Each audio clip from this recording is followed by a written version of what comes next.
Hey guys, what's going on? Jacob here. Happy New Year. Well, it's been about a week since New Year's happened, but still, Happy New Year's. And that means it's time for that great New Year's tradition. No, I'm not talking about counting down to the ball dropping in New York or singing Auld Lang Syne. No, instead I'm talking about setting and then breaking your New Year's resolutions. You know, where you say you're gonna do something, new year, new me, you do it through maybe January, and then you just completely forget about it. Well, we typically fail at our New Year's resolutions because we don't plan them out correctly. We come up with them on the spot and we really don't think on how we can follow through with them. So this video is going to give you a couple of really good tips on how to make your New Year's resolutions much more successful this year.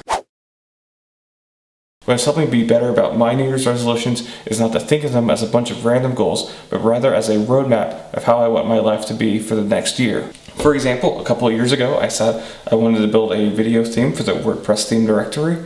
I wanted to create a premium sports plugin, and I wanted to learn the REST API. While school and covering the Olympics got in the way of it, I was able to accomplish all three of those goals because I thought of them more as a roadmap about how I wanted my life to go, rather than just a set of random goals. Style for your resolutions, you're going to find yourself much more successful this time next year. As a writer, I was told to be very specific in my writing, which is a really good tip if you're trying to become a better writer as well. But that just doesn't quite work when it comes to New Year's resolutions. The last thing you want to do with your resolutions is set super specific goals for yourself. Let's say you want to lose 20 pounds this year. That's really too specific because sometimes weight can be something that you just can't control. Trust me. I know. So eventually you'll fall short. Say you lose only 15 pounds and then you're going to be disappointed and frustrated. But if you say I want to work out 4 days a week and only eat out 2 days a week at most, those goals are much more controllable and general enough that you're not going to stress yourself out, and you'll likely find that you'll hit that 20-pound goal anyway. This kind of goes with the first tip, but don't make all of your goals due at the end of the year. 12 months is a very long time, and it's easy during that time to forget about something you want to do. So instead, try making your goals due at the end of, say, January and February, or by the end of spring. So for example, if you're wanting to become a web developer, set a goal to learn HTML by the end of January, and then to learn CSS by the end of February, and so on and so forth. This will help you create that roadmap for the year, and you'll find yourself much more successful at the end of the year. A lot of the recent success I've had with New Year's resolution has come with me focusing in on web development and WordPress. Focusing in on one area of your life makes it easier to set and complete goals. You can sit down and figure out how you want to get better in that one area of your life rather than bouncing around from area to area to area and losing track of everything. And maybe from year to year, that focus area changes as you become a more well-rounded person. Now you can still set those weight and exercise goals that I talked about before, but don't be all over the place with those resolutions. You'll find more success focusing in on that one area.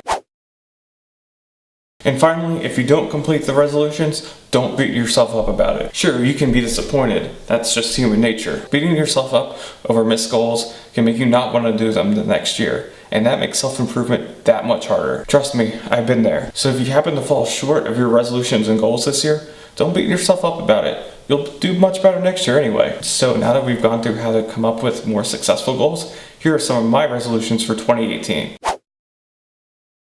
Okay, so this one's kind of meta, but this channel is a New Year's resolution of mine. I've gotten to the point where I feel really confident with my development skills, and I really want to help those who are starting out, just like I was a few years ago. Plus, I want to get better with my public speaking. I spoke at the October meeting of the Fort Worth WordPress meetup, and it was the worst dry mouth experience I had ever had, and it was because I was so darn nervous. It got better as I went on, and thankfully people came up and told me that they had learned something, because in my head the whole time I was thinking, nobody's learning a darn thing. But it was sort of a wake-up call that I needed to get better and more comfortable with public speaking. So at the very least, I would like to carry this channel through the end of the year and then evaluate where it can go from there.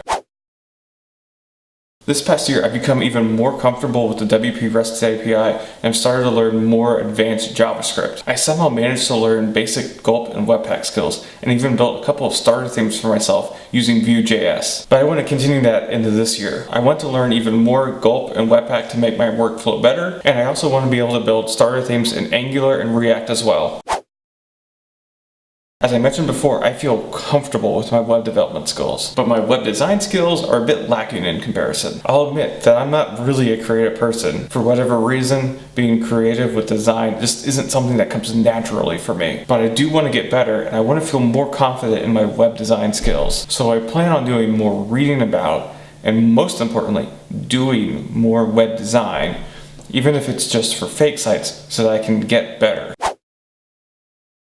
This goes along with my second goal, but I really want to get better with the WP REST API. More specifically, I want to learn how to use the API for plugins in WordPress. I tried recreating my personal website in Vue.js, and I didn't really have much trouble with the basic WordPress stuff. But when I needed to add more functionality, like using gravity forms and easy digital downloads, that's where things started to fall apart. So I need to spend more time reading and learning about REST APIs in general and working with those specific WordPress REST APIs that I'm going to need.